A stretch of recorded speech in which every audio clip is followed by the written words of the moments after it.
Let the magic rise. You're listening to Revolution Radio, freedomslips.com, 100% listener-supported radio, and now we return you to your host.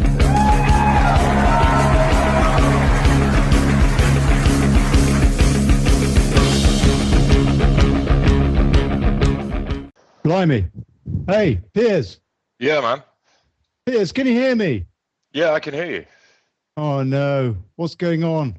Can you hear me? Can you hear me? Gary, can you hear me? Yeah, I'm here. I can. No, Gary. Can you hear me? I'm here. Oh, no, I don't think we're on, guys. I don't think we're on. I think we're getting dead air. I think we're getting dead air. Hold on. Let me have a listen back. Hosts, guests, and call-in listeners or chatters are solely ends of the original. The intro seems to be cutting up. Blimey. Hey, Piers. Yeah. Oh, we're on. Hold on. We're on. Piers, are you there? Yeah. Can you hear me? Yes, I can. Yeah. Piers can't hear me. Yes, I can. Gary, can you hear me? I can hear you. Can you hear us? We've got some strange technical glitches here. I can't hear anything. I don't think anybody can hear anything. You know, I think maybe you can hear me, but you can't hear anything else. Is there anyone in the station on the chat who can fill me in here? I can't hear my show. Let's see if we get any response. See if anybody else can hear us. Mr. Rowe. I can hear you. Anybody on the host chat? This is supposed to be Jingly-Jangly. We're not doing very well so far. We're live. Hold on. Mona. Oh, okay, cool. Apparently we're live. But where are my my co-hosts? Where are my co-hosts? Oh, Can you hear me? Can you hear me? Apparently somebody swore too. Hold on. Mona. Roll call was heard. Roll call was. Oh no. Oh no. Hold on a sec. Let me see if I can do something about this. Let me see if I can pull some people in.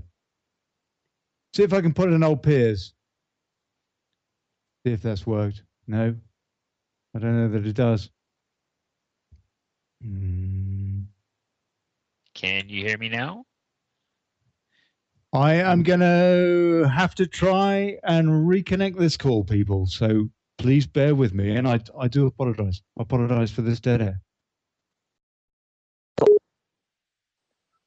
Okay, we're going to try this again, people. And I apologize. Piers, are you there?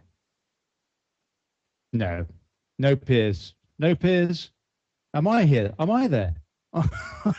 I'm there. I apologize, folks. I seem to have an audio cock up, and it is my fault. I'm trying to pull in Gary Branson now. And Piers, you're not there, are you? He's not there. I'm going into my Skype options to have another look. And it's looking good. It's looking right. And I can hear things. And I think people can hear me now. Hold on. I'm getting all sorts of stuff going on now. I can hear you, but you can't hear me. Piers, what's going on? You can't hear me. Okay. Can you hear this? What is 1 + 1? I can hear you. Yes. He said it's 2. So he can hear me, but I can't hear him. So this is peculiar. This is really peculiar. And Gary, what about you? Can you see me? I don't know what's going on, Piers says. NSA. Yeah, probably. Either that or GCHQ. Oh, how very, very annoying. Hold on a sec, people. Let me have one more go. Let's try that. Piers, can you hear that? Any good? No? Help? That doesn't help. That doesn't help. No, I didn't think it would help.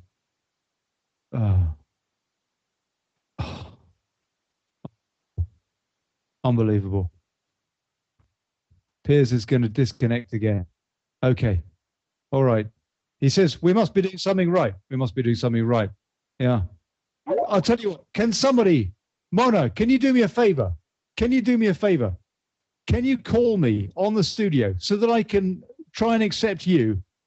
And then at least we will see if we're heading in the right direction.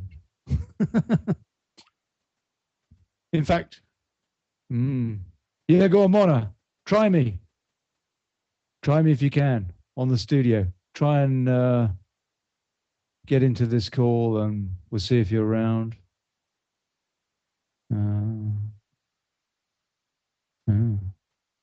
I suppose I could intro the show properly. But if I haven't got any co-hosts and I haven't got my guest, then the intro's probably changed. Yeah, that's right. It's not funny at all, is it? Yeah. We had so much to talk about tonight as well. Oh, hold on. I've got Patrick English. Right. Let's add him. Okay. Patrick. Hold on. Hey, how you doing, Ollie? Well, I'm here. Okay. Oh, whoa. Okay, we've got I'm not Mona. Intro the show properly. Okay, I'll go. I just wanted to get on and make sure. Co-hosts. Don't go. Okay, but somebody's got to turn their player off because it's rerouting itself. Well, Mona, I mean, what do you think could happen? What could be the problem here? What could I have done? I think I must have done something wrong, and I'm not sure what. Heck, we got a great grand cross going on. There's 4 separate houses and planets that are basically contributing misguided factors to everything. Breathe through your nose. Blimey. Okay, it sounds like we need Piers here to answer that. That's not my speciality. Mona, it's lovely to talk to you, by the way. It's the first time we've ever spoken. Yeah, it has. And I've been a faithful listener. I love my Thursday afternoon with you guys. Oh, that's and gals at times, you know. That's very kind. Do you want to be my co-host today? I guess I can. I'm up for it. How do we do this? How do I mean, when you have a problem such as this, presumably the best way is to get them to call in and then I can pull them into the group call. Yeah, you press that little strange oblong white button and it should add them to the call. Yeah. Well, I did. And it's not working. Hold on. I'll talk you through it. Or you can talk me through it. Well, there's just so many strangenesses in. But if they're in chat, they should be able to get on the call. Yeah. And they are. They're in the chat. But Piers... But I mean the Skype chat. Exactly. Yeah. Well, that's what this is, isn't it? So I call the server, which is called on the tab, it says Studio B, Revolution Radio Live Connect. Mm-hmm. And then I add people to that call. Or, as you and Patrick did, you can call me and then I can add you to that group. Yeah? Right. Normally. Normally. But they were there. Y'all were there in the beginning. Really? But I don't know why you weren't able to hear them. And yet because I can hear you. Yeah, I know, right? I'm not in charge of the universe, okay? That's all right. You don't have to be. That's all right. Hold on. Let me just try one more time to see if I can pull these people in. But now I'm on. See, Well, they should be able to just get on. But did you clear the whole call? Because they might be trying to call in the last call. And if you cleared them out of it or at least took the studio out, see, that's the whole thing. It's. You know what? I didn't do that. If you can remove the studio from the last old call, they should be able to call you in. At least I'm hoping. Right. Okay. I've removed Piers. And I've removed Gary. So from the old call, this is not the new same call. Didn't you reboot this call? I did. So that's the one you have to remove the studio from, not this one. Because this is a brand new call. Okay, but we're going out. We are going out on this call. Well, yeah, I think it's live. It should be. I see the studio. Patrick was here. But I'm telling you, if they try to call the old call, that's where it's fouling up. Right. Okay. So... They need to call you again, not the call. That should help too. Right. Okay. I will tell them on Facebook. But I've had shows where people were calling in and they weren't getting through, but other people were able to call in on their phone and get through. So it's always a crapshoot. That's just so weird. Do you put that down to just Gremlins. It is what it is, whatever. I don't take this crap personal, okay? What have we got? Oh, okay. Add to group. Add to group. Add to group. Gary? Piers. It's like not calling them for some reason. Now, Gary. Piers is here, right, Piers? You here? Gary. No, the phone says it's not calling Gary. But it says that Piers is here, but I can't hear him. I've got Gary here, and he's calling, and I'm pressing add to group call, and it's not doing anything. Isn't that weird? But I can't hear Piers. He hasn't spoken up. Is he really here? Piers? Piers? See, his picture's here like he was accepted, but he's not really here. Yeah, this is kind of peculiar, Ollie. I'll tell you what. Hold on. What about Elizaeth Ely? Can you hear? Elizabeth, try us too. That's our guest for tonight. Oh, that's right. You're at night. I'm in afternoon. Oh, sorry. Yeah, that's right. That's right. No, sorry. No, sorry brings sorrow. But I was on 2 hours before you. Ah. Yeah. So, see, I'm already been vocalizing. So I was listening to some of your show. Yeah, she's sometimes just gets me even. You're quite racy on your show. I've noticed that. Oh, do you really consider that racy? Oh. I mean, more or less, you know. I mean, I was brought up by the BBC, Mona, you know. I used to like them. Well, I still do some of their stuff, but, you know, it's good fiction. Okay, we got Elizabeth again. I'm going to, please. It's so funny. It's not showing up on this call in my side here when it should be. For anybody that you add should be showing up. Oh, no. I am trying to get hold of them in Facebook because they are okay. not part of this call now. So anyway. Because I really did want to hear your forward. You have a cute forward. You just have to get with Mike. He'll put it in where you need it for you. Well, He's I suppose good we could play that and it'll give us something to talk about. What do you think? Hey, you just called and I answered. That's all. Hold on. You're wonderful. I appreciate it. We are gonna have some fascinating chats tonight, one way or the other. But hold on, I've got a call coming in, and it is Elizabeth. And so I've added her. And can she hear me? I can hear you. Oh, she has a very lovely voice. Hello, Beth. Hi. Wonderful. This must be someone named... Not yet, but I'll get there soon. Elizabeth, Mona, Elizabeth. Yes. Elizabeth Ely, Mona Radler. Hello. Hey. Hello, I'm actually the feral hippie. You know, yeah, Oh. she is. She's on before us, 2 till 4. And you know what? Seeing as we've got some remote presence, we might as well get on with the show.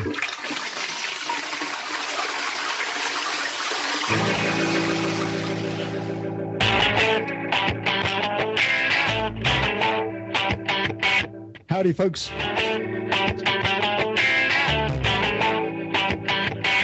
Welcome to Jingly-Jangly.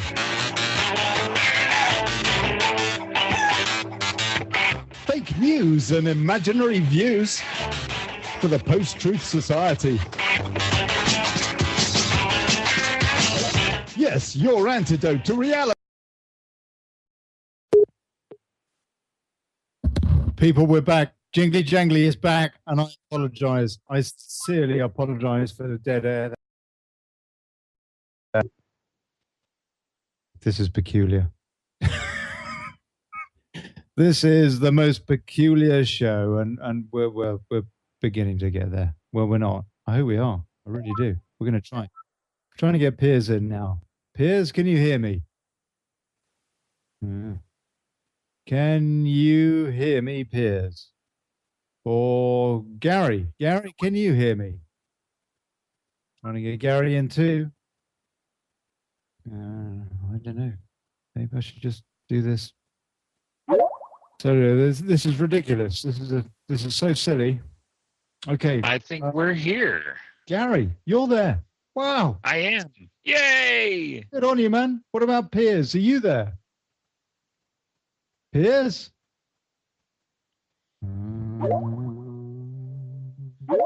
Not sure he's here. I'm trying to connect Elizaeth as well. Beth. Yes, hello. Oh my word. This has been a shocker. Look, okay, we're going to start this again and pretend nothing ever happened. And I really apologize, but we'll never mention this ever again. I don't know. I don't know what happened.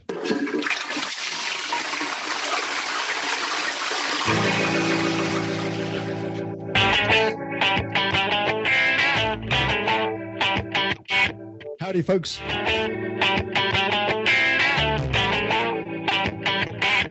Welcome to Jingly-Jangly. Fake news and imaginary views for the post-truth society. Yes, your antidote to reality with Piers, Olly and Gary. And we've got Beth Ely in Michigan. And please, you're welcome to call in. This is a show. Thank tonight. you. Thanks, Bob. Hopes and fears in 2017.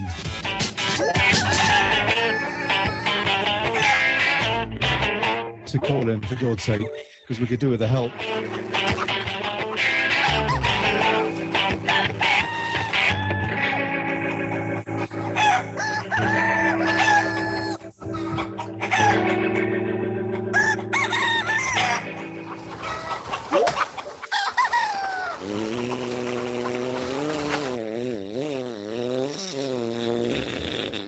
Good evening, gentlemen. That wasn't To tell me. you the truth, I don't think this is a brains kind of operation.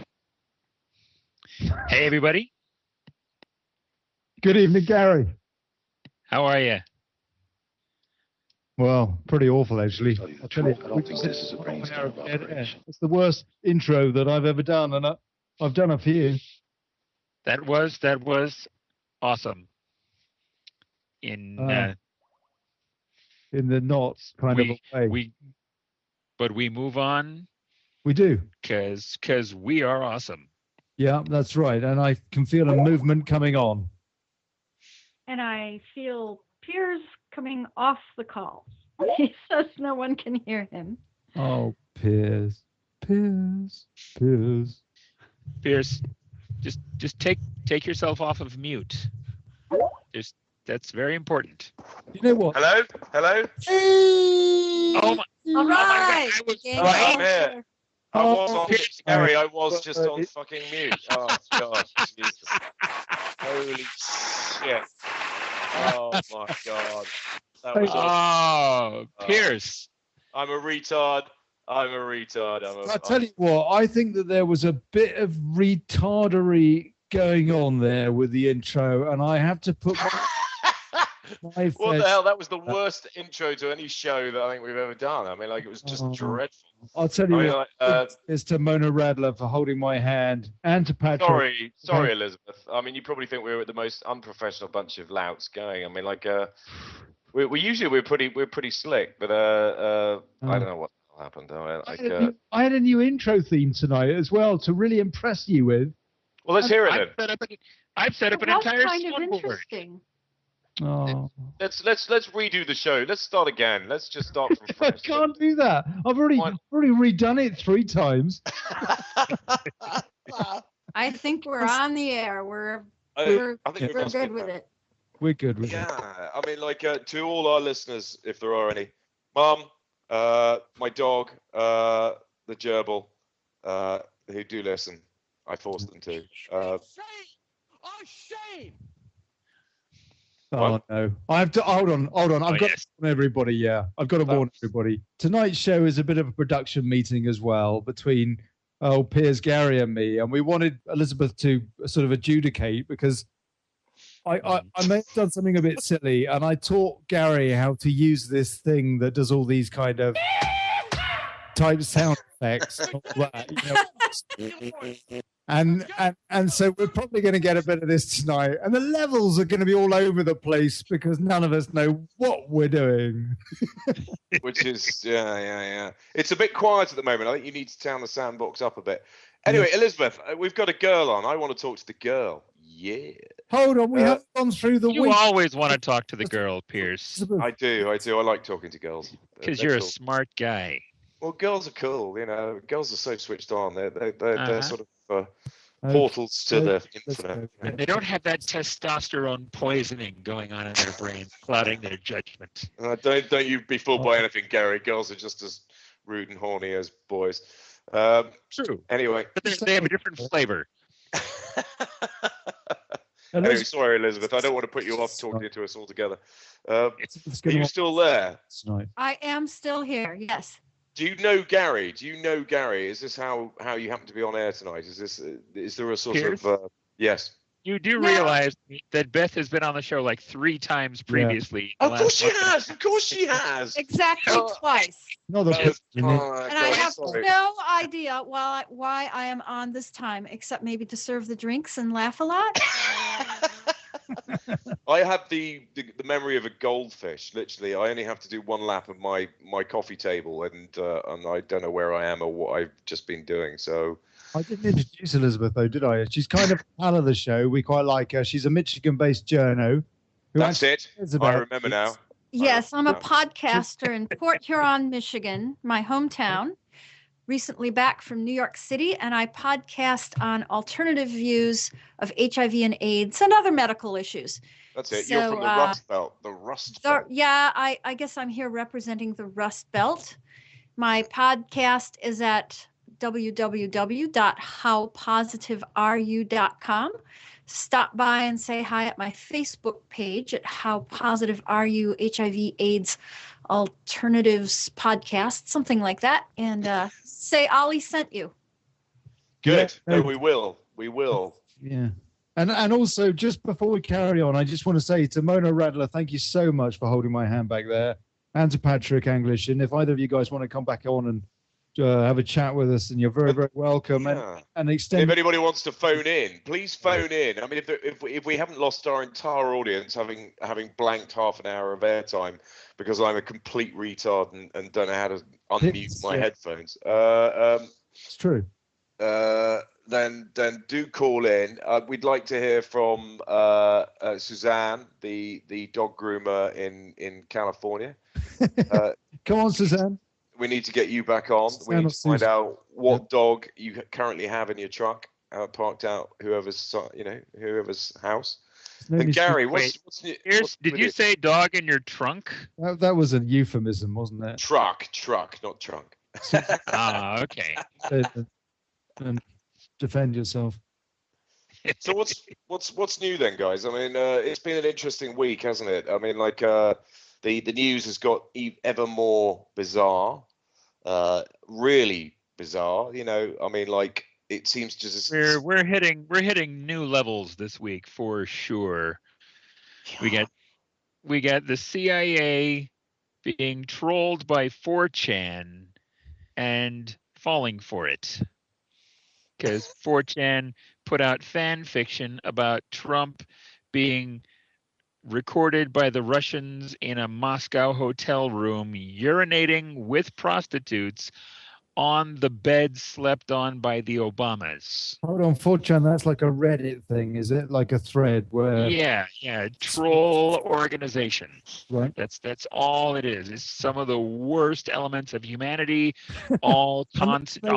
Wait a minute. Didn't 4chan break the Pizzagate story? Wasn't that on 4chan? It was. Yeah. So it can be good, it can be bad, but I think the message here is that we need to shut down 4chan because they're putting out good stories actually. So this is a really good way to do it. Gary? Yeah. Well, what do you think of that? That's true. Have you got some sound effects for us, Gary? Give us some sound effects. Well, for goodness sake, Piers, we're talking about the big story of the week. I want to hear like a nice sort of juicy, sort of slushy, sort of Gary, give us a sound effect. Some Trump sound effects. About CNN. My sound effects are all very, very soft in volume. I'm not sure why. President Obama. Yeah, they seem to be all kind of like I can't hear them. But anyway. Okay. Yeah. Work on that later. So let's get this right. 4chan, Elizaeth, what you're saying, 4chan is it's a thread. It's like Reddit, what have you. It's a source of some amazing revelations, and it's been discussing, for example, the Podesta emails in some detail and trying to work out what the code was, and reckons it cracked it. A lot of people think it did. What the code words meant in the Pizzagate emails, and now you're saying that this is being used as an excuse to discredit 4chan. Well, I mean, I'm just speculating there, but he was saying 4chan is like the lowest of the low, sewer of bad information. But it's like any form of media. Well, it's like any. Yeah, hold on, let me finish. It was bad information. You didn't say that. But that 4chan is not very reliable. Can I just make one point that any form of media can be used for good or for ill. Yeah. That's all. Yeah. Including this one. That's information. All right. So all I said about 4chan is that it is basically a wretched hive of scum and villainy. Yeah. I did not in any way try to say that they're not putting out factual information. Yeah, there's a bit of both. There's a lot going on. Yeah. All over, all sorts of folks. And this is half the problem, isn't it? This actually brings us to the root of the heart of this kind of fake news story is what do you believe and what don't you believe? And it's so hard to know because we are in, as Alex Jones so cleverly put it, in an info war. We are, no? The post-truth society. Well, I think what it's highlighting is that almost all news is fake. Like just the other day, Meryl Streep made a speech at the Golden Globes putting down Trump for, in turn, putting down a disabled reporter, I don't know, back in July. But he didn't do that. Yeah, but he didn't do that. Right. But people are like, well, should celebrities be able to speak their mind or not? And I'm like, well, they're not speaking their own mind. They're being paid to say certain things. He absolutely did that. He absolutely did what? He absolutely made fun of that reporter. He imitated him. He made fun of that reporter for having no journalistic integrity whatsoever. That's all he made fun of. Well, he didn't actually. Look at the video. Are you kidding me? The video. Yeah, you know what? The guy has arms that stay stuck at his side, and right. Trump went all over the place with his arms. Yeah. So he imitated. Not the thing that Trump normally does. Hold on. And then all of a sudden he's doing this arm motion thing while mocking this guy who has arm issues. Yeah. He was absolutely mocking that guy's disability. He's got arms issues. Yeah, well, I wasn't making a point about whether he did it or not, but I'm making a point about fake news, and that we're slowly awakening to the reality that Hollywood celebrities are Hollywood celebrities because they're trotted out to say such things. Yeah, so it has nothing to do with what they feel. It sums it up. Between four of us, we can't even decide whether or not that news story, that particular one, is fake. We just it depends, and this is the thing. This is part of it. No. Is communication is partly what you say. It's mostly what you say, but it's certainly about half of what you say, and the rest of it, whatever the actual figure, is what is perceived. And it's a two-way street, isn't it? There's output and perception, and those two things congregate communication. And this is exactly what we're seeing. And so, for example, it's one person says, "Oh, what was said there and what have you, that was a lie," and another person says, no, it was actually pretty fair. And it's subjective, and that is part of what surely we're growing up to understand now, is that largely that's the case for news. It's largely perception. You're not, but we're getting a lot of, in the last few years, in most media and most political discussions, there's an awful lot of both sides are equally bad type stuff going on. And so we really need to stick to verifiable, factual stuff that can be checked. Yeah. And in this one particular case, we've got the video. You can watch Trump doing those weird arm motions, and it is absolutely clear that he is mocking a reporter's disability. Was he? You know what? To be honest with you, I haven't watched it. Yeah, to be honest with you, I haven't watched it, and I've watched most, some sort of stuff that's been commented on and what have you. This I haven't watched it. Was he? Watch the video. It is abundantly clear. Was he mocking him, or was he? Have you, Gary? I have a question. Yeah. Well, hold on. No, I was asking you a question, Elizabeth. You answered too. Was he mocking him, or was he imitating him?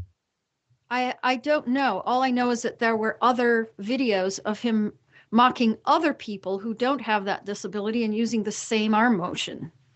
So he was mocking him. He mocks everyone. That's not in dispute here. Okay. So your point isn't that he was being. Your point is that he was being fair because he treats everybody equally badly. Well, yeah, he treats everybody like, as I say, standard retard is what Ann Coulter said. And it's juvenile and it's stupid, but he actually, you should look behind what he's saying. Actually, he mocked bankers for not wanting to follow regulations. Yeah. He mocked this reporter for being forced to, the poor guy, he said, being forced to retract a story that he had written in 2001 by saying, I never wrote it. And he's mocked Ted Cruz with the same arm gestures, but no one remembers what he actually said about Tom Cruise. And that's part of the fake news thing. It's like nobody remembers what anybody actually said. Yeah. And actually, you know what? All in all, when it compares to, for example, the Russian Western military buildup going on the Polish border, or when you consider what's going on in Syria and the kind of forces behind it, and the fact that these people are our allies, people like Saudi Arabia, and why on earth are we in bed with them, and the ensuing exodus, biblical exodus going on, and Europe's just in chaos. And when you thank you. Who cares about any of this stuff? Yes, thank you. I'd like once to see Meryl Streep weep at the Academy Awards about all the wars going on. Yeah. You know what? That's a good idea. I agree with that. Piers, where are you? Are you wake up? Yeah. I'm still here, man. Yeah. No, I'm just listening in. It's all good. No, you're right. Meryl, I mean, I get a bit sick of actors getting political. I mean, they are in extraordinarily privileged positions, and yes, they have an enormous amount of scope and influence, which lends itself to the political arena really nicely. But do they actually have the right to do that? I don't think they do. And I like Meryl. Hang on, Piers. I like Meryl as an actress. What do you mean they don't have the right to speak their mind? Well, they do. But it doesn't help. Here comes the but. Yeah, but I think I don't know that my point going back there was heard, that they're not necessarily speaking their minds. They're speaking the minds of whatever someone paid them to say. I think there's a lot more of that. I don't think you can say that about Meryl Streep. I mean, Meryl Streep's richer than God. I mean, she doesn't need the money. I mean, I don't believe she's politically motivated. It isn't just being paid. It's being threatened that their career will be pulled. I don't think it's that either. I think it's like anybody. These actors are busy people. They don't have the time to research. They don't have the time to look into things to the level that we do. I actually think they're naive. That's a lot closer to the truth. Yeah. Yeah, I actually think you're not going to threaten Meryl Streep with not getting work in the future. She's accepting a lifetime achievement award. You're not going to threaten her. You're not going to bribe her. You can confuse her, but that's probably closer to the mark. She's not necessarily fully informed. I agree. I think that's what it is. It's like my mum. My mum watches the BBC News or the ITV News in the UK, and she takes that as gospel. She thinks that's real. She thinks what she's being told is the truth. And she really struggles when I go home and say it's all nonsense and it's all propaganda. And she just it sort of discombobulates her. Regardless of how much evidence we bring forth that exactly. They lie it doesn't matter. People are so dug in. They're so indoctrinated. They're so completely brainwashed that and they have a sort of they built a mindscape, during their lives of what they consider to be not true. They're emotionally invested in their mindset, and then cognitive dissonance comes in. And regardless of how much documentation and verifiable, easy to check kind of stuff you bring out, their brains just kind of shut down and they stop listening to you. They may look you in the eye and smile and nod, but they're not receiving. That's exactly right, Gary. That's a very well put. I mean, I think that is what Meryl Streep's like.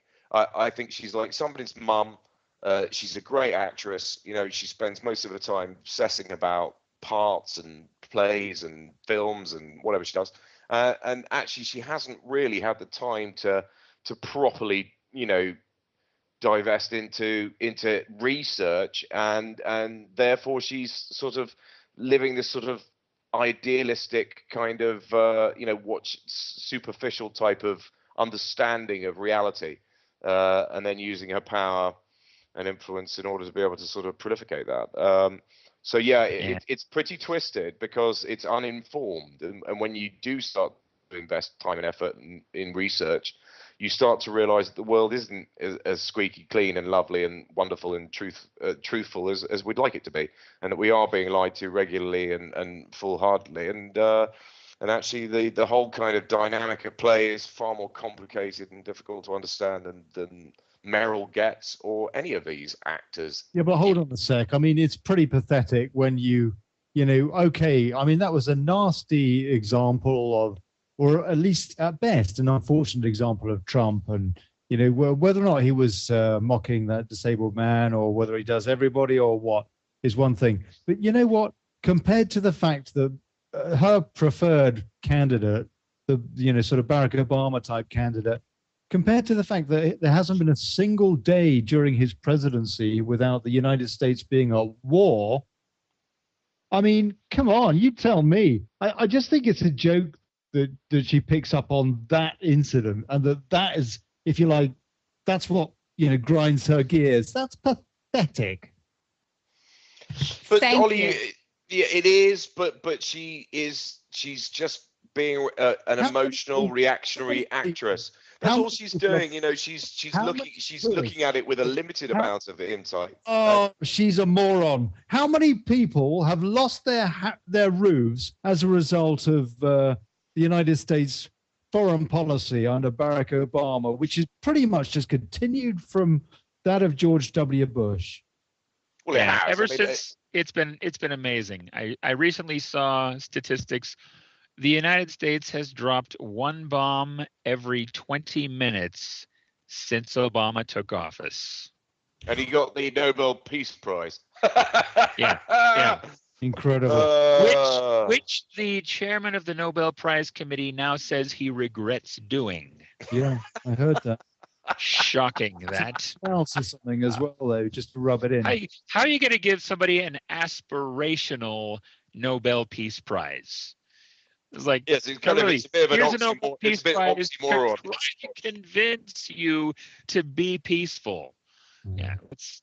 Obama is let's face it. He's a puppet. He is a very eloquent, articulate, charismatic puppet, and that was all he ever was.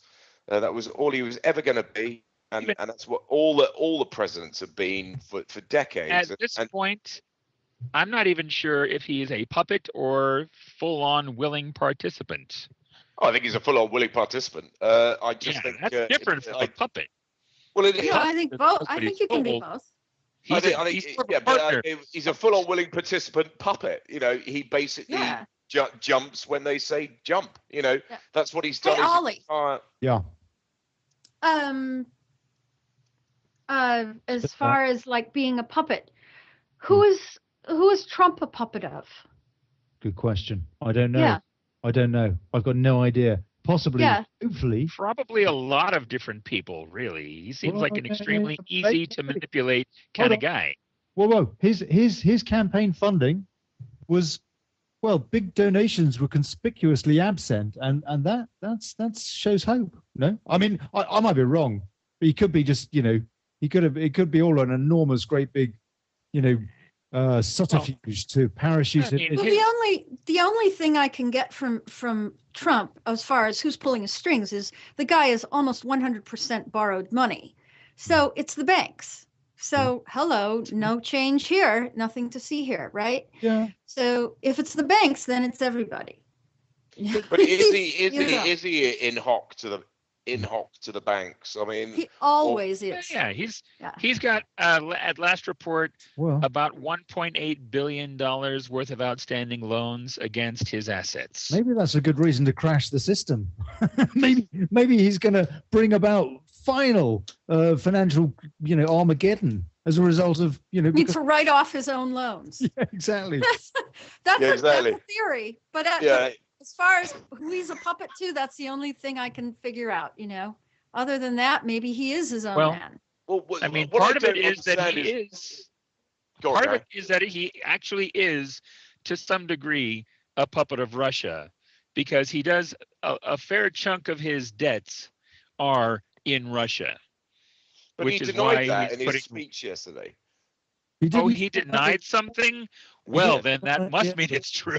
Yeah, well, there is that. Well, he could. Wait. We don't know what to believe these days, do we? You can't take anything. One thing we do know how to believe is that he's putting in Rex Tillerson as the Secretary of State. That's the Enron guy. That's the Exxon guy. Exxon.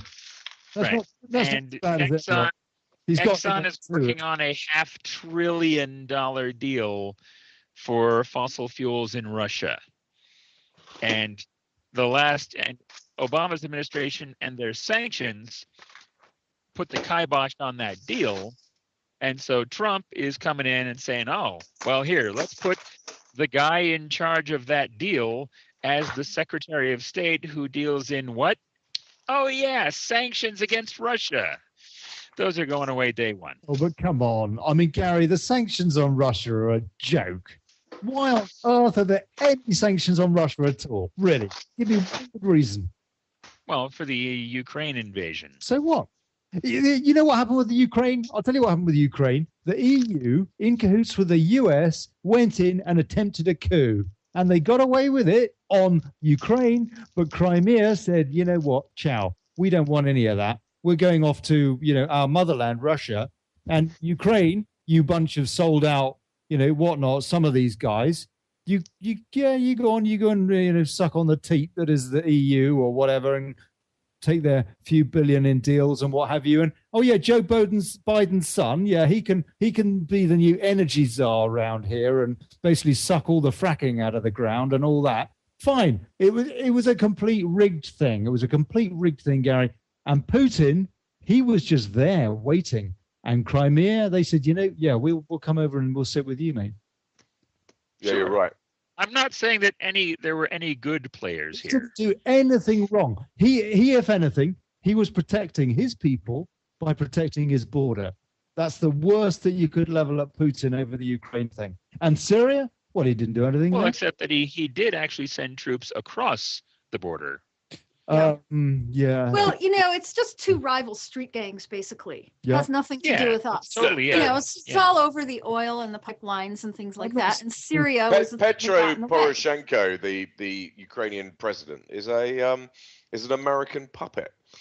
And the Americans used Ukraine as a means to prod Russia, to poke it. So hold on. Why should we have sanctions on Russia? Why should we continue to have Cold War II with Russia, which is what Obama's administration has desperately tried to hoist on us? Well, it's the globalist agenda. They want to take over the bloody world, don't they? They want to dominate the Middle East, depose all the... We're coming up to the top of the hour. Okay. Hold that thought. We're so organised. We're coming back. Jingly-Jangly, blah, blah. Revolution Radio. Love.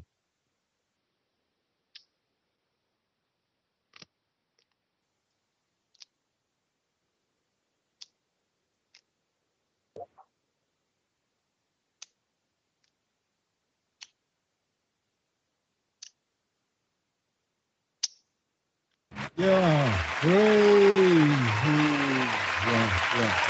Okay. Thank you very much. Thank you. Oh, Oscar. Oh, hold on. I love it when we get feedback from the audience. dear. Oh dear. Oh, they went off. Hello. Hello. Hello. Hello. Hello. Hello. Hello. Can I refresh your drink, fellas? Yeah, that'd be nice. Yeah, what would you like, Gary? Single malt. That's nice. I'll go for one. I've got some Glenlivet in the cupboard. Do you want some of Hey. No. Tell you, I had a bit too much of the old sauce last week before the show, to be honest with you. And, yeah, that's kind of a good point. that was a you can't. That's all right. Sure. Even if we start drinking now, we only have an hour left. We're not going to be able to get too schnockered. It just won't hit us that quickly. I don't know. I'm an alcoholic. I think. I think. Right. You're an old hat. I think I am an alcoholic now. I'm actually looking at this bottle of Cuban. What is it? It's rum. Cuban rum. I've been drinking Cuban rum tonight, and I've done half the bottle already, and it's sort of like that's not very good, is it? That's bad. And you thought it was whiskey, didn't you? That's when. No, I knew. I went and bought a bottle of single malt tonight, actually, at my local. Oh, I can't believe how much of that I've drunk. Oh, for goodness sake. All right. So where were we, guys? Piers prattling on about something or other. Right. We were talking about Crimea. That was it. Well, I was just thinking during the break about what's real and what's false sources of news.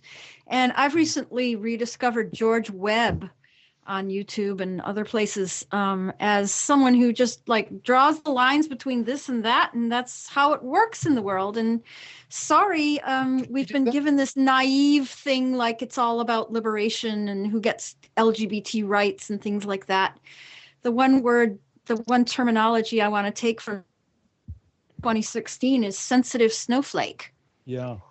Like pay no attention to all these lines being drawn across the board and what deals there are and what senators have interests in what pipeline and just talk about the latest shooting or the latest LGBT insult and move on, So yeah, I'm getting my real news from the internet and I think more and more people are, but it does take some discernment. Do you bother watching mainstream news anymore, Beth? Never. No? In fact, I get angry as soon as I walk into the room. Yeah. I'm a bit like that now. Well, it's still good to keep an eye on what they're saying, though. Yeah, I agree. I only occasionally dip my toe into that cesspool for that purpose, is to still keep an eye on what propaganda is currently being pushed this week. See what? Oh yeah, sure. Yeah. And then you wonder why that particular propaganda is there, and you look at the commercials, and there's a teachable moment right there. Yeah. So, completely. Yeah, everything links. So everything is attributable, isn't it? I mean, whatever the agenda they're talking about in the news, there will be some, connected this. Yeah. So I think the cure for corrupted media sources is getting rid of money in politics. Free, publicly funded elections, which will take the money that television stations make off of political ads away from them. Yes. And once we get an amendment to the Constitution to make that happen, then I think that will be the key that unlocks the lock that will allow us to slowly and with great effort uproot the systemic fungus of money in politics that is corrupting our media. Okay, so hold on. You would think that... I like that. Systemic fungus. That's cool. Nice. So you would think that off the back of an election such as we've just had, systemic fungus and all, that there would be an outcry, an outpouring of concern to have a fairer electoral system, particularly so far as the primaries were conducted. And yet... That's not. And indeed, the GOP. We weren't sure whether they were going to go for the front runner right until the convention near us. Damn it! I mean, they were being so bloody minded. Basically, the public would like, presumably, the candidates to represent them as opposed to the elites that choose them, really, or certainly sway it. Well, they certainly do. Because I've lost faith that there even is an electoral process. I think it's just a big show to make us think we believe this and we believe that. It's all just rigged.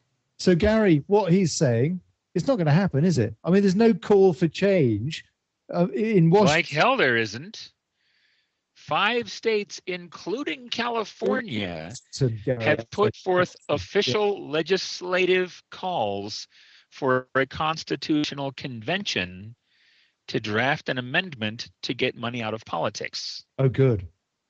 5 states. I didn't know that. 5 states have so far officially including made that declaration, and we have some 17 others that we're currently working on. Who are the other ones? Which others? I would have to pull up a list. I'll get that for you for next week. Enough. But no, fair enough. But California, that's an important voice. That's a very important voice. Yeah, I was personally at the state senatorial committee hearing on it, testifying that, as a businessman in rural California, I support getting money out of politics. Yeah. So, but that was my contribution there. It's all through like Wolfpack and Move to Amend, and have they not those about this for years, though, Gary? Really? Well, it takes a minute and a half to get a constitutional amendment passed. Although ours is the only generation in U.S. history that has not passed one, interestingly enough. I think it's a good idea what you're talking about. I genuinely do. But do we think that the 4 of us that Trump is an independent in the sense, or do we think that he's another puppet? I mean, it's interesting to see the lengths that the previous liberal establishment have, or actually people like John McCain, who has admitted that he was responsible for sort of leaking this sort of pissgate thing on Trump. I mean, it seems like they're going to desperate measures at the moment in order to be able to sort of denigrate Trump. So, Piers, are you saying that's a sign that he isn't an insider? Well, that he really is a renegade.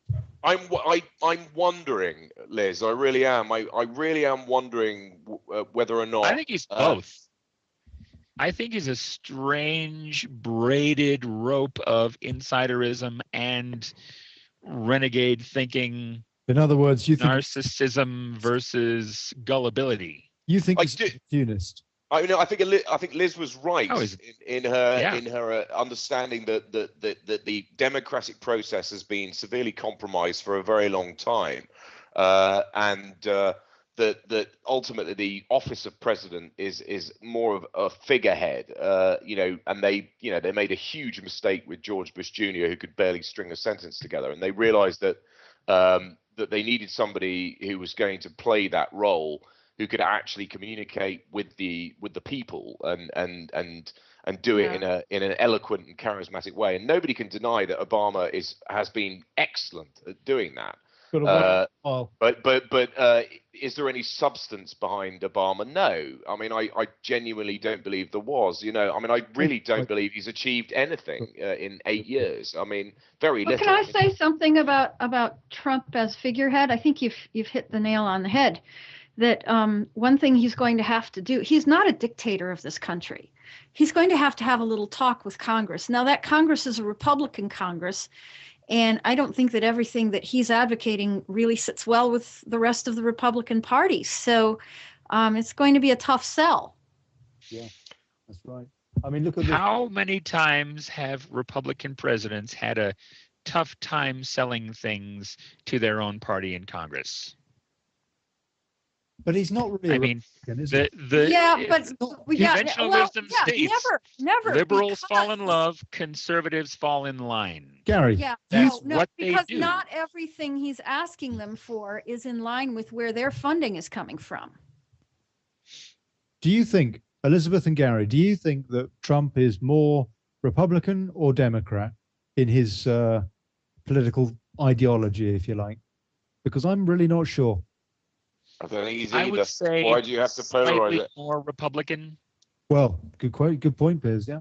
These What's are that, Piers? These are I don't know. meaningless terms. I don't think he really fits into either camp. I mean, I actually genuinely think that I mean, God, I don't really want to go all kind of weird on everybody, but because we know you never go and do that. Yeah, I mean, but I do believe there are sort of certain laws in place in the sense that they can try and manipulate our free will, but they can't usurp our free will. And they will manipulate our free will as much as they can. However, if we choose to do something that is not what they have conceived as the general consensus, then they have to kind of allow that to happen. Right. And with this, it's like Brexit or the election of Donald Trump. These seem to be, and to be fair, I don't think people elected Donald Trump because they love him. I think they elected Donald Trump because they were fed up with the status quo. They were fed up with what they'd been seeing going on for so long, and nothing changing. And it didn't seem to matter whether a Democrat or a Republican got elected. They'd make these great speeches and get get inaugurated, and then nothing. Right, and that is. Yeah, that is absolutely the prevailing sentiment pretty worldwide right now with Brexit and the election of Trump, and with as well as Bernie Sanders did in the primaries with everything stacked against him. It's clear as day that the public prevailing sentiment is we are sick and tired of the status quo. We want anything at all other than the status quo. No matter how bizarre, perverse, or weird. Well, people were so surprised. People were so surprised that Trump took the Republican nomination. But you looked at that stage, and all I saw was, besides him, just a bunch of empty Brooks Brothers suits. Exactly. There was nobody else. I am amazed that people, they pretend to be surprised. I mean, the media was, because the media was in such denial and still is. I mean, what was it Trump said about CNN today? Yesterday, or the day before, you're fake news. You are fake news. He refused to answer any questions. That is something he's right about. He's right. And the thing is, he's not really just saying it to CNN. The ramification of all of that, really, the inference is that the media, the mainstream media, by and large, is so incredibly vast and it's just wrapped itself up in lies. And it's fake. It's just so fake. And CNN is the penultimate, the ultimate example, really. But right. The problem with this whole fake news storyline is it's combining with the conservative concept that all of mainstream media has a liberal bias. Yeah, that's not true. And it absolutely does not. I think if anything, it has a conservative bias. Well, it has a Democratic Party bias, but the Democratic Party is no longer has an establishment. The Democratic Party is no longer liberal, so a Democratic Party bias is not a liberal bias. There is no Democrat or Republican. There is globalist. That's all it is. There is, and they own both sides of the equation. However, and they pump billions of dollars into electoral campaigns in order to try and indoctrinate and blackmail or indoctrinate and brainwash the public. However. Piers, that has been an awakening. And it's the money in politics that's causing all of this. It's as you said earlier on, Gary, donating to politicians and buying television ads, such that they want us to have a choice between near right and far right in politics. Well, look at what those ads buy. They buy a view of the world that's completely how should I say, co-opted, vote for me if you're for LGBT rights. No, vote for me if you're for freedom and the government getting out of your life. They're not going to get out of your life. I mean, it's all just perception. All that money pays for is public relations. And so our choice as people here listening to it is to turn off the TV. Once everybody just gets it, that it's all just a make-believe world of images and everything, it doesn't matter how many billions they spend on it, we won't be impressed. But this is what I think might be the case. I think people have woken to that to a degree, And that is why they voted for Donald Trump. I mean, I don't we will think continue that is to. also the reason why this fake news storyline is being pushed so hard, is because they want to have everybody getting their news online and from alternative media sources and news sources, more reliable ones. They wanted to decry all of those as, quote, fake news, and say that only CNN, Fox, and MSNBC, and ABC, and NBC, and CBS, those are the only journalistic integrity having news sources. The New York Times, the Journal, all the big stuff that they control, they want that to be reliable news, and everything else. That went over like a lead balloon. People are wise up to this now. Transparently manipulative. Yep. It is. It really is. God. People aren't buying it anymore. I do actually. As I've said before. I actually don't like Donald Trump. I think he's an oaf. He's a dreadful man. But I don't think that's why people voted for him. They voted for change. We're fed up with the status quo. We want something different. This is the only option we've got. No matter how perverse that option is, we're going to vote for it because we want something different. And we don't really care. We're going to be really anarchic in our voting approach this year. We're going to do something very fundamentally different. We're going to vote for the guy that could never get elected. The one that isn't part of the status quo, isn't and I actually do think the reason why the independent votes went that way. Yes, but the Republican voters stuck with their candidate. That's right. In a big, bad, ugly way, and that's what allowed him to win. That, Piers, is where you're not right when you say that Democrat, Republican, same thing. Because yes, so far as their special interests are concerned, yes, they're the same thing.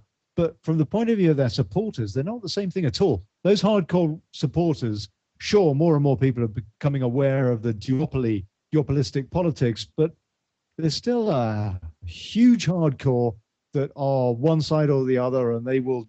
Maybe the people, but that's the way. Yeah, it's in their interest to proliferate the idea of Democrat, Republican. But the fact is, when whoever gets elected, the policies never change. I mean, Obama said he was going to close Guantanamo Bay, and too many people still don't see that. Can I speak to that hardcore supporter concept? I think that the people who are hardcore supporters of either so-called side are not supporters because of any particular policy that matters, but they are according to some mindset. There's a certain demographic that will always vote Republican, and it's all on those make-believe concepts. Politics is what it is. You vote your party because that's your party. And you're hanging. It's more than that. Of what they were once upon a time. I guess they're not that anymore. I guess that my question for the purpose of this show and the theme here, Hopes and Fears 2017, my question on all that is how much of that is going to change in 2017? Because we have seen quite a swing to, if you like, with this chrysalis of awareness in recent years. In 2016 with Brexit and Trump, clearly there's been a bigger movement towards that. Are we going to see that continue? I mean, what events have we got coming up that could test that? For example, question to you, Piers. Well, I mean, there's a huge amount, happening in the world right now. I'm still half expecting Donald Trump to get blown up or shot before he gets inaugurated, But I mean, let's assume that he does actually take office. Is he going to be another damp squib in the sense that everything he preached in the electoral run-up, is all this just going to be hot air? Is he going to build the wall, which frankly I think is an absurd idea, but it'll give a lot of people jobs, which seems to be his modus operandi, is job creation and building a bloody great wall between Mexico and America. Will certainly create a lot of jobs. Piers, tell me, from a European perspective, come on, what's going on? France, Germany, what's going on this year? Well, Marine Le Pen's just been over to meet Donald Trump, and she's running ahead in the the polls in France. There is huge nationalistic anti-European sentiment running very thick and fast in Europe right now. They've got it. Going to help with that, isn't Well, he? this huge influx of migrants has caused immense problems in Europe. Yes, a lot of problems. as we've discussed this, ad nauseum in the past on this show, but it has caused immense problems. I mean, you're throwing two, unbelievably different cultural backgrounds together, and it doesn't work per se, and people have become extremely angry. Young women can't, young European women can't walk the streets without being in fear of this, that, and the other, and it's sort of. So you think that nationalist sentiment is rising up in Europe? Is that what you're saying? I do. Yes, I think people have. There've been enough atrocities that have occurred in Europe with Nice and Berlin and all these, terrorist atrocities, or whether or not they're, CIA orchestrated sort of, false flag events in order to try and create sort of order out of chaos. I don't know, but the fact is, it is stirring people up, and there's a huge amount of aggression and animosity towards people who are coming into their country. Speaking of false flag events, this is one thing that I wanted to bring up this week. Well, hold on, sorry. Let him do it. Let me just say, I just wanted to fill in a couple of blanks there, because I think that our American audience might be interested to know some of the stuff going on in Europe this year, which is going to make a big difference, stuff that is important. And the number one event that's going to go on is the French presidential election with Marine Le Pen. Is it Marine? Marianne Le Pen. Yeah, Marianne, there you go. And the big question is, well, are they sort of really, really right wing, or is she just kind of trying to preserve traditional French culture? And certainly it is a big debate that on its own, because they're nothing like to the right of where they used to be under her father, Jean-Marie Le Pen.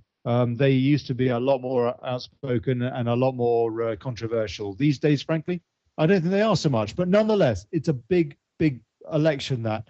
And another one similarly going on in Germany, where, as is the case in France with the, if you like, the two globalist candidates, both on the left and the right, being given a run for their money, not necessarily being beaten, but being given a run for their money by Le Pen.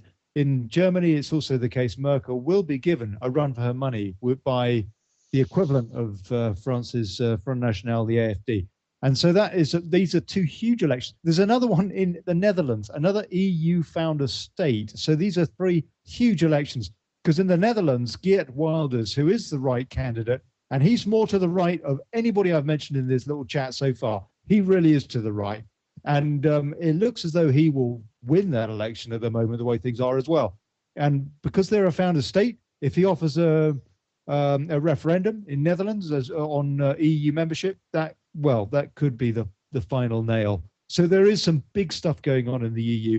My question to both Gary and Elizaeth, the American perspective is, this is all very tragic that Europe is going to the right. Could it have been avoided? Is this a sign of a failed Obama presidency, or was this inevitable, the situation that we're getting into, this terrible sort of cycle that we're going? Well, whenever people are more stressed out, they become more conservative. People's tendency toward charity evaporates when they're not having a good time. It's like when they say that when the right talks about how charity should be what takes care of the needy people in our country. If you look at the amount of charitable giving when the economy isn't doing all that great, charitable giving goes down during the time when charitable giving needs to go up most. So I'd say that natural human nature is that when things are stressful, we tend to hunker down and protect our own rather than being generous. So no, I don't think this was avoidable when we're flinging bombs all over the world. That is a survival instinct too, though, Gary, isn't it? We have to do that. Charity has to begin at home, because if you don't look after yourself, you're no good to anybody else. Yes, but people take that too far. Maybe. They do the charity at home, and then it never actually extends past home because there's always more charity that can be done at home. Elizabeth, what do you think? Do you think that could this have been avoided, this lurch to the right in Europe? And do you think that it's going to, well, I mean, it doesn't look very positive, really, does it? Well, I don't know anything about the lurch to the right in Europe, except that my impression is that these countries are preserving distinct cultures, which is not happening in America. We don't have a distinct culture except everybody. And so what I'm concerned about is that this turns supposedly to the right, this taking care of your own kind of suspicion of the outsider kind of mentality that I'm not sure that Trump really stands for, or just blowing hot air, but that element does exist in America. And when it does exist, it isn't preserving a defendable culture. It just turns really, really ugly. So I'm concerned about that. And I love what Gary said. I second the motion that, basically a conservative is a liberal who has been mugged.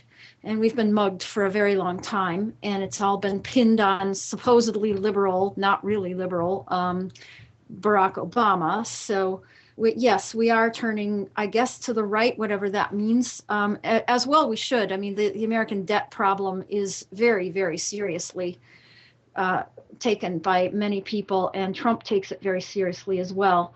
I'm waiting to see what happens with things like the Dakota Access Pipeline and native rights. I think that's really a big battleground over the environment, over the rights of our Native American population, where the rubber meets the road, so to speak, where you're talking about a pipeline. Beth, you say that you have just one culture in the U.S., but that's not strictly true, is it? No. That's my point was the opposite, that we have many cultures in the U.S., but we consider ourselves one nation. In some place like France, the preserving of a French culture against all the immigrant influences takes on a different, more reasonable color than it does here. What are we preserving? We're all immigrants. So when that tiger is awakened in this country, it turns really, really ugly. It's not reasonable at all. It's very, very ugly, and it's a free for all against all groups. Actually, here in America, we are all more recent immigrants than the people in Europe are. But everybody everywhere, with the exception of a few very specific points around the globe, everybody's immigrants. Well, right. I got that point. But also, I think that America is not as concerned about an influx of Muslim populations overall. I'm here in Michigan, and, it's made zero change in our life. The Detroit area is just overrun with Muslim populations, and it hasn't changed a whole lot here. Now, in Paris, I think what you're saying is true, that there are young women who are afraid to walk home alone. It's a very emotionally charged issue. Here, for it to reach that level, it takes a lot of pressure. To put some meat on the bones of what you just said, I think it was Snowden. I think it was Sweden that said the crime rate has gone up something like 70% in the last couple of years with the immigration wave. I mean, how much of that can be attributed to the migration wave and the refugee crisis is very hard to say as well. But it does look. I think it's easier to say that in Sweden than it is here. Well, I don't know how well Islamic people integrate in the States. I mean, it's all about this ability to integrate. Do they speak English? Do they adopt various, American or Western cultural? They have to here. They have to get along in the economy. They don't over here, and they don't in Paris or France, or they basically live as if they were living in their home country, but reaping all the benefits of that tends to be the impression that Europeans have. That they're non-integrational, They don't make any effort to learn. And we all know, Piers, how accurate the impressions that the average citizen has reflect reality. Yes. There are an enormous amount of Muslims to that give do you it. an idea of how well the Muslim population just here. one second, everybody, just hold very quiet. Okay. Were you able to hear that? Yeah, there are very stupid people in our country. Is that the viral video that circulated like 10 years ago or 20 years ago of Trump saying, if I were to run for president, I'd run as a Republican because they're all really stupid? Yeah. Apparently it wasn't true. He didn't say that. I heard. No, it was over on. No, it actually is in a video. He said it. That was in a speech he was giving about people negotiating on our behalf. It was a different thing. Gary, but I'm sure he said something similar during what you're talking about. But let me just point out that in the UK, there are an enormous amount of maimings and killings that go on in the name of honour. Because, for example, and I have mentioned this on the show before, my parents live in a wealthy suburb in the outer suburbs of London. We have a number of Islamic residents who moved into the neighborhood. One of them had a 30-year-old daughter who was a lawyer, who was supposed to marry a Muslim and do her parents' bidding. But because she'd been born and brought up in the UK and had lived a sort of dualistic life, one pleasing her parents and one being a Western modern young woman, she'd met and fallen in love with an Englishman and wanted to marry him. And her father stabbed her to death at home because she refused to marry who they said she was supposed to marry. And this sort of thing goes on. And that guy needs to spend the rest of his life in prison. Yeah, well, and this sort of thing the goes next on generation a lot. of younger people needs to be influenced by the atheists among us to abandon all religion, because that's what causes that problem in the first place. It does. Both Islam and Christianity. Yeah. Those two are going head to head, and it's not pretty. But this stuff, we need to abolish both of them. Goes on. This is what goes on. And Yes. It happens a lot. And I get it. Publicized in the papers because it's not politically correct to talk about. Well, at least you know about it. I don't think that we've heard anything about that in the United States. Now, it may happen, but it's so well another one. I'll tell you suppressed. Yeah. Another example like that, Elizabeth. And it's hard to know how much news is being suppressed and how much isn't. I can tell you, I know for a fact that the political correctness is intense. I mean, for example, the guy that ran the BBC when I was working there, Greg Dyke, he described the place as hideously white. Now, I mean, it has to be said that the England and Britain and what have you is kind of like, it comes out of a white ancestry, whether you like it or not. That's the way it is. And so the fact that the BBC had a lot more white people than any other group working there when I was there, I would have thought was just pretty much the demographic of the country, more or less. And actually, also, I can say that the BBC was recruiting more non-white folks or non-sort of WASP, white Anglo-Saxon Protestants, whilst I was there. They were actively selecting non-WASPs as much as possible to try and kind of make the BBC, if you like, more inclusive and all that sort of stuff. Now, I think that these incidents aside, I think that Britain is a notable example of tolerance. Let me finish before I sound like a total. Yeah. Because what was, there is an understandable side to that as well. I mean, the BBC was trying to kind of, be accepting of culture and what have you, and then Britain was going through a big sort of cultural experiment and what have you. But unfortunately, they took a bit too far. And, I mean, really, you should just have a meritocracy and that's it, irrespective of anything else. But it wasn't that way. You got a job dependent. As adjudicated by whom? So there's a lot of examples like this. And also, good point, Gary. But having said that, sorry, so Gary. Olly, let me give you some pushback in a big, bad, ugly way. Go on. Yep. This concept of the meritocracy favors the establishment. Well, It favors those who start off higher up the ladder than other people. That's why you see people born to Hollywood stars having way more success in their careers than anybody else. People born to those of privilege tend to succeed more. If you're born to money, you're going to have money. If you're born to skills, you're going to have skills. Only because it's going to afford to give you a better education, and that is true. However, that alone, that's one factor.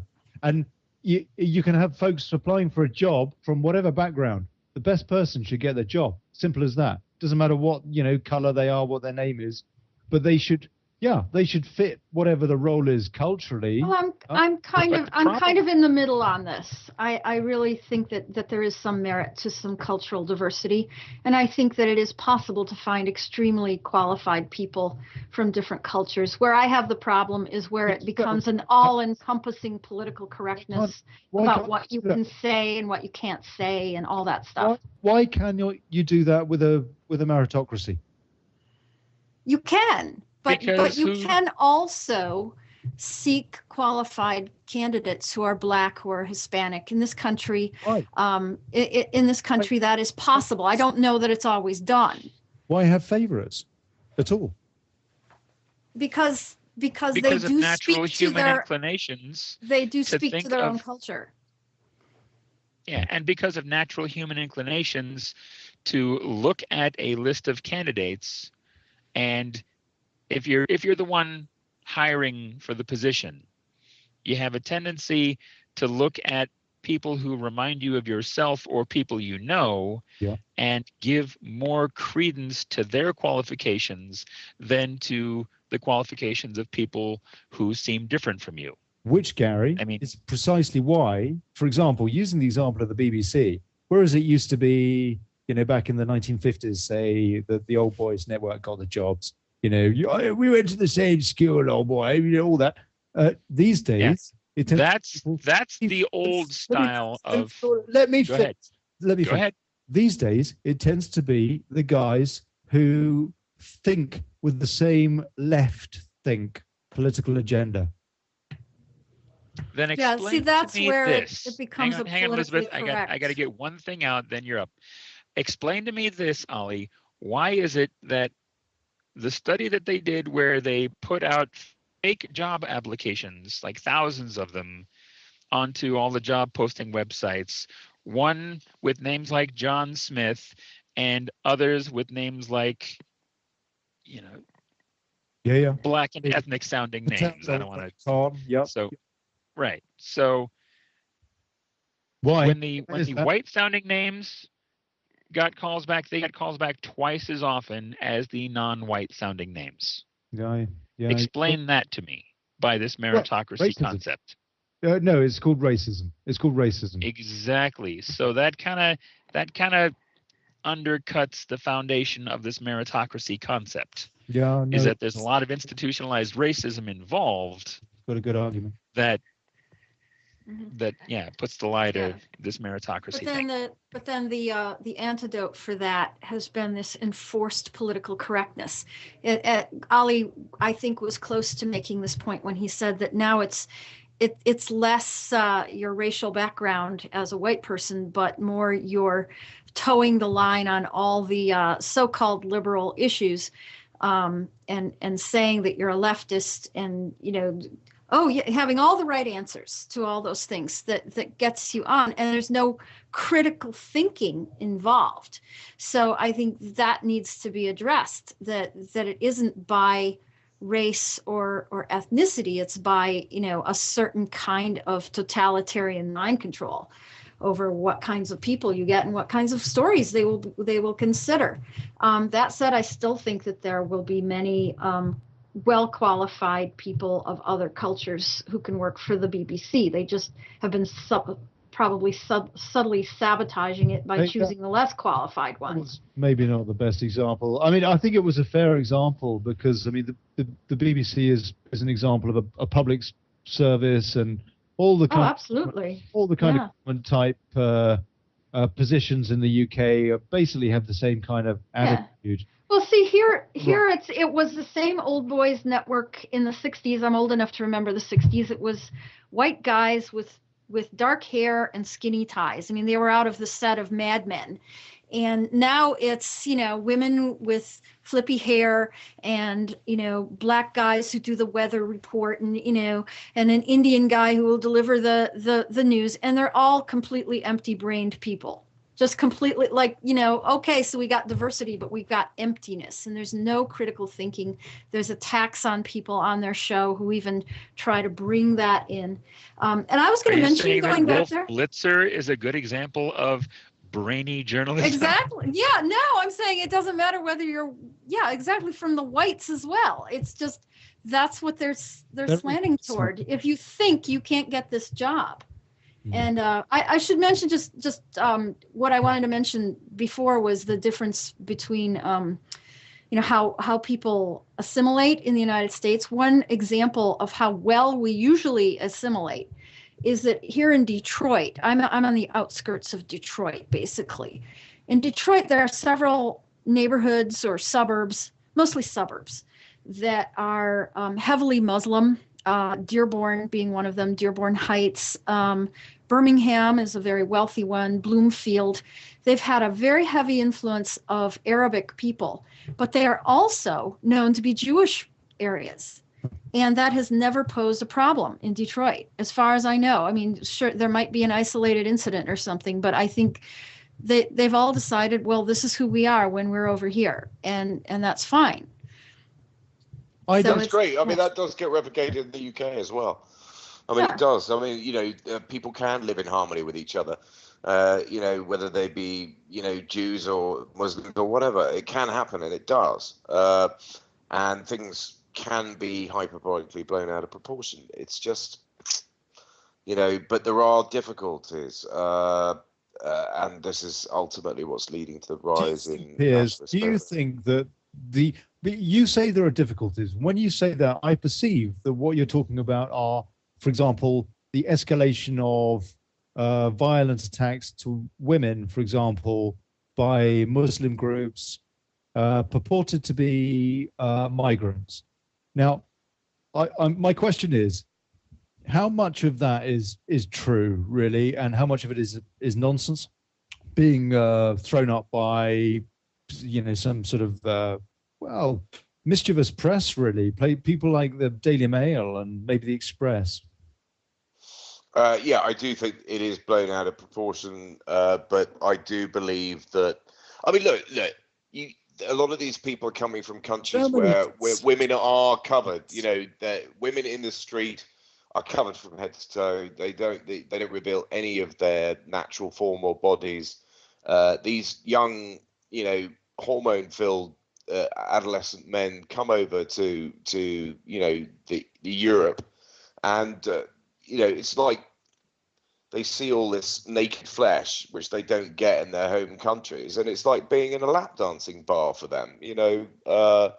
To them, a mini skirt or a woman walking around with her legs out is just the most provocative thing that they've ever seen in their life. And plus, the girls look fundamentally different from their home countries. They're blonde, or they're completely different. And so you've got this sort of double whammy sort of. And in their culture, if a woman doesn't cover herself, she's allowing herself to be, she's promoting herself to be abused. That's what they believe. And they come over to the West. They see all these gorgeous German and Dutch and French girls or whatever, and they can't help themselves. They're doing that, but they're not doing that. Beth and Gary are telling us. So you're saying that the British girls aren't like that? Let me finish. Man, hard on your own country. When my question to you, but to you and Beth is, you guys are saying that's not happening in the US. So it's happening in Europe. Why is it not happening in the US? Why is it happening in Europe? Well, it's because of the migrant crisis, presumably. It's not really not the migrant crisis, but the refugee crisis. Both. People who have been forced to flee their homes and are in the Don't give me most the chance. hyper-stressed condition possible. It's both. Why are you not getting that problem in the US? Is it not really going on in Europe? I don't know. Maybe we are getting it and it's not being reported, but I think also this is an awfully big country and it's an awfully tough country to survive in economically. You have to go to work. You have to fit in. You know, that's just the way it goes. We're not segregated like that. And to make it here, there's a built-in motivation to get with it, get with the common culture that is basically no culture, and then go back to your own neighborhood and do your own thing. Do you have faith schools and separate, you know, because that's what we have. Sure. Religious schools? Sure we do. In the larger cities we do. Yeah. Yeah. Does that work? All over the place. And in the rural areas, you got homeschooling. Do you think that kids are sort of feeling more separate from each other when they go to faith school, or do you think it works in the US with faith school? Because in Europe, I think in the UK, I think faith schools are a failure. I think they're terrible. I think that they indoctrinate and that they divide children from other groups of children. So, for example, all American kids play the same video games and watch the same TV, irrespective of the kind of school they go to. Yeah.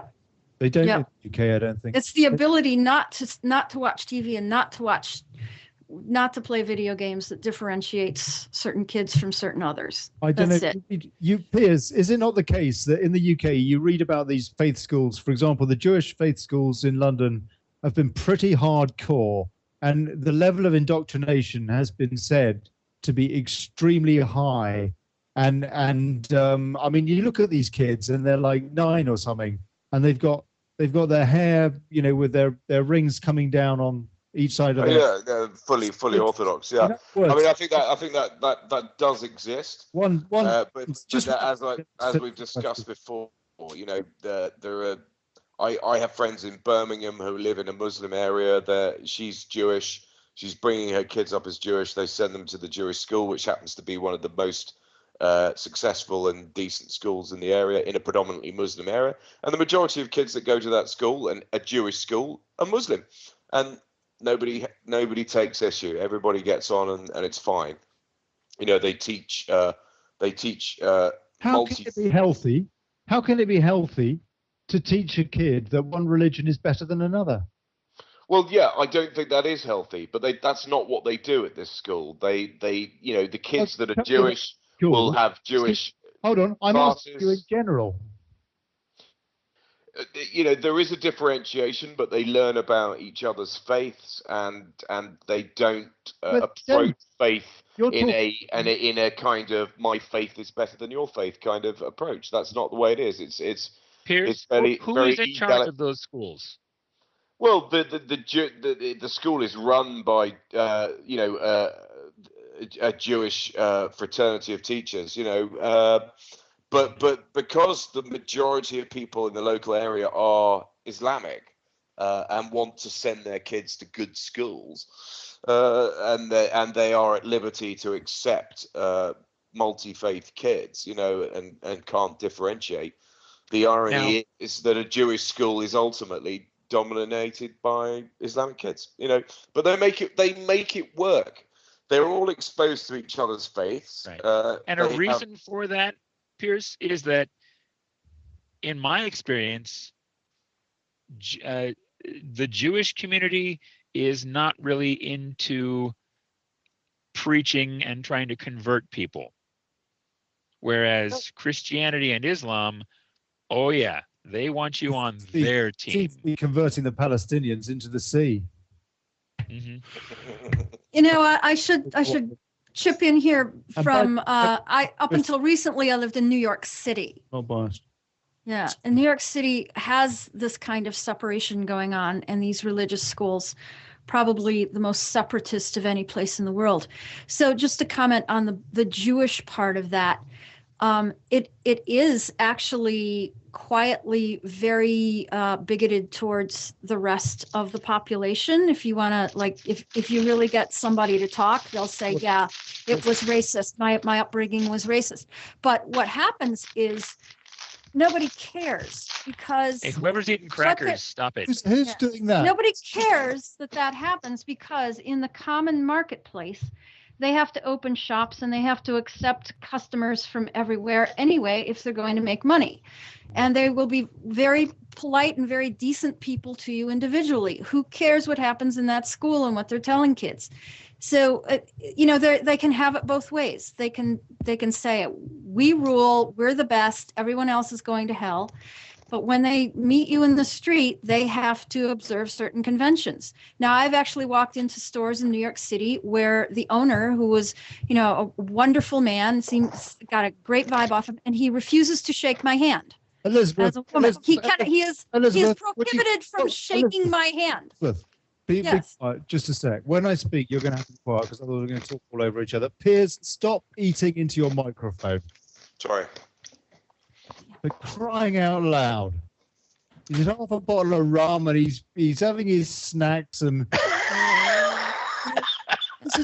Listen, I'm going to have to go in the next 5 minutes because I have to vacate this space. But Elizabeth, are you doing a piano lesson?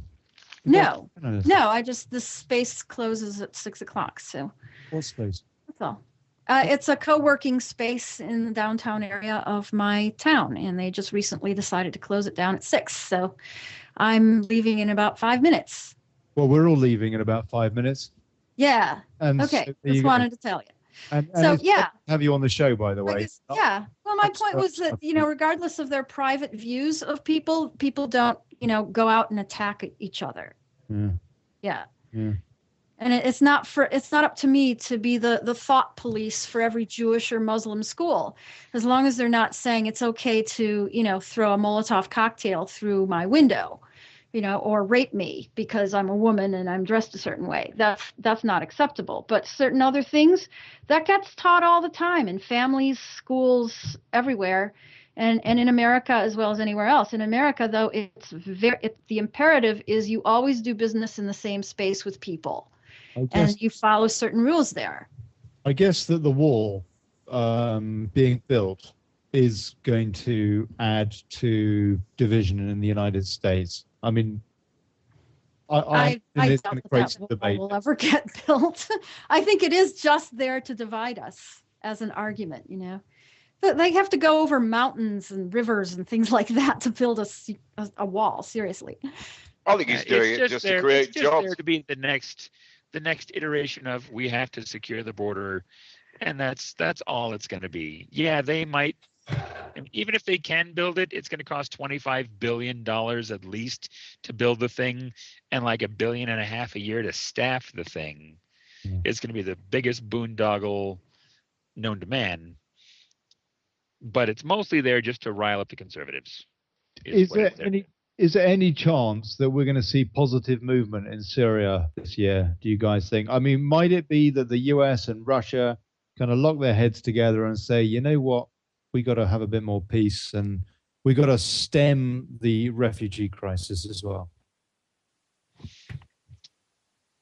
Well, Russia is basically winning there. So there's going to have to be a negotiation as far as I can tell. Well, let me say this. Rex Tillerson did an interview in the last couple of days where he was in his confirmation hearings. They were asking him about the cluster bombs that we are providing Saudi Arabia with targeting assistance in Yemen, such that we're helping give them targets for them to drop cluster bombs on. Cluster bombs being a friggin' war crime in the civilized world. And we're helping them target those. And Rex Tillerson is saying, well, we just need to. Gary, thank you for that. Thank you for that. Elizabeth, are you there? Yeah, we're all here. I am here. I'm sometimes my audio is ducking out a little bit in that last speech by Gary, but I think I got the gist. Yeah. Gary, Piers, did you just go to the loo or something? No, I'm still here. I heard somebody. Did you stomp up and down the stairs a few times? No, I'm just sat on the couch. Oh, go and get some slippers. Hold on, that's not me doing that. Oh, I'll tell you what, this is. Sound Okay, well, so basically, we've done another show, and we're no further forward, are we? We're no further forward. There's no hope. It's all just going. Well, I mean, it's not. It can't be any worse, can it? I mean, we've kind of had 8 years under Obama where basically we didn't seem to move very far forward. We just seem to create more division. Can it? Yeah. For me, that's the bottom line. I can't get really too upset about Donald Trump, given the 8 years we've had and the 8 years before that. Yeah. And really kind of the 8 years before that and the 4 years before that, like it's just, yeah, give me something to actually be upset about. Yeah, I'm quite looking forward to it. I listen to Rosa Crunch over here. He's not sitting at the back of the snack bus. Demoralizing. I need crunch. I need crunch in my life. Where's this crunch? And we don't need it on the microphone, Piers. Good God. Kind of. Ta-ta, guys. Bye. Fun. Bye. That's a one. Fun. I hope you enjoy flying Beth Ely. Thank you very, very much, Elizaeth Ely. You're wonderful, wonderful sport. Thank you. I hope your trip was wonderful. Gary chicken. Hey, Ollie. Yeah, they can't. Gary Pants, California, can't hear it.